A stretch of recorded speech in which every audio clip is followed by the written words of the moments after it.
It was an eventful night for residents in a northeast London neighborhood. At approximately 1:20 a.m. this morning, fire crews responded to reports of a fire at 402 Boulay Street, just north of Cheapside Street.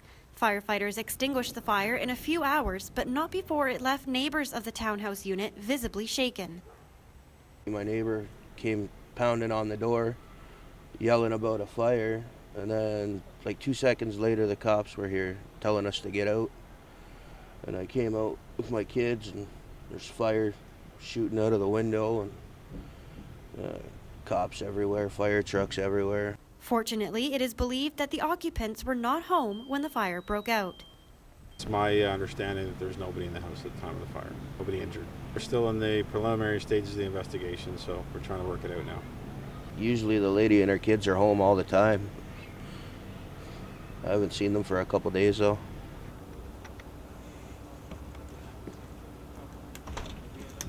Investigators from the Ontario Fire Marshal's Office are still investigating the cause of the fire, though they say damages are estimated at about $100,000.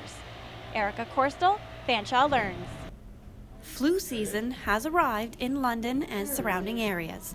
In the first week of 2017, the Middlesex London Health Unit reported 54 laboratory-confirmed cases of influenza A. Of those cases, 36 were hospitalized. However, the flu season is still early and could potentially get worse as winter continues. We started to see a surge in the number of cases, and that it happened in sort of middle, end of December. Right now, we don't know what we'll expect, other than to say over the next several weeks, we do expect to see a continued increase in the number of cases being reported. Squire Smith says so far most cases confirmed are of the influenza A strain, H3N2, but cautioned that as the season progresses, cases of influenza B are usually seen later around February. So far this season, we've only seen flu A cases. Again, it is early in the season, so we may see B cases later on. Anyone with a compromised immune system, the very young and older adults, are always going to be more at risk.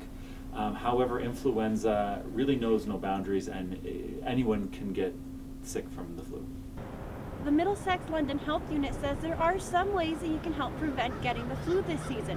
Things like washing your hands, wiping down countertops and surfaces, staying at home if you think you're ill, or staying out of crowded public areas if you feel like you have symptoms of the flu. Another way that you can help avoid getting sick this season is by getting your flu shot. The flu vaccine is also easy to access, from clinics to doctors to your local pharmacy. People, I think, are gravitating towards those areas more just because of the convenience. So any way you can get the flu shot is great. Erika Chorostil, Fanshawe Learns. Last weekend was a big one for the Fanshawe men's baseball team. They won the men's baseball national championship in Oshawa, finishing the tournament with a 4-1 record. The Falcons beat the first place St. Clair Saints 2-1 to bring home Fanshawe's first national championship title since 1981. The Fanshawe men's cross-country team also saw success last weekend, competing at the OCAA Provincial Championships held at Seneca College. The team won the championship, their 7th title in the past 8 seasons, while lead runner Seth Marcasio won a gold medal. The team is now preparing for the CCAA National Championships at Sioux College on November 12th. We are no longer feeling the effects of that deep freeze that we had last week here in Ontario. Things have actually come up a little bit. Temperatures are above the freezing mark for parts of Ontario, Quebec, and into the Maritimes as well. After getting dumped on with snow last week, the Maritimes are actually seeing temperatures as high as +6 degrees with some cloud cover and rain showers mixed in there as well. So not too bad of a look for this side of the country. However, out west, they are still feeling the effects of that deep cold. -28 is the high in Winnipeg, Manitoba today. -17 in northern Alberta. So again, that cold Arctic air is still pushing its way down into the prairies for a few more days until the start of next week. They should see temperatures come up a little bit more closer to the freezing mark. So not a bad look to your weekend. Saturday, Sunday, mix of sun and cloud. -2 degrees is your high for tomorrow, and then the freezing mark is reached on Sunday. However, start of next week, Monday, Tuesday, that temperature will continue to rise, +2 degrees, +7 will be your high on Tuesday. And then plus 5 degrees will be reached for the rest of the week. But again, there are your showers. Lots of cloud cover, lots of rain, 80% chance on Tuesday, 70% chance on Wednesday. So it will be a very wet week. However, as we head into the end of the week, Friday, and the start of your weekend next week, the sunshine will return with a mix of cloud, and again, plus 7 degrees for your high. So not too bad of a look temperature-wise for next week. Again, everything is above zero for most of it, but it will be a little wet. So make sure you have your sunglasses and Ontario umbrella. Premier Kathleen Wynne made Fanshawe College a stop on her tour of post-secondary institutions across Ontario this week. Wynne, along with Deputy Premier and Minister of Advanced Education and Skills Development, Deb Matthews, toured Fanshawe's Aviation Centre before taking part in a student discussion.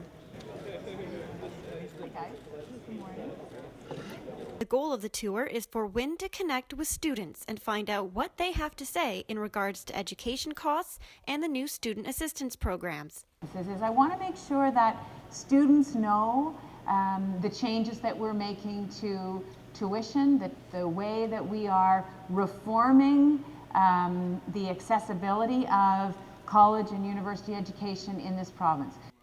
Taking questions from students, Wynne discussed changes to the OSAP system, more affordability for students of low-income families attending post-secondary institutions, and lessening the burden of student debt for those already in school and recent graduates. While some students say they are pleased the government is now offering more funding and assistance programs for post-secondary education, they say this is still only the beginning and more still needs to be done.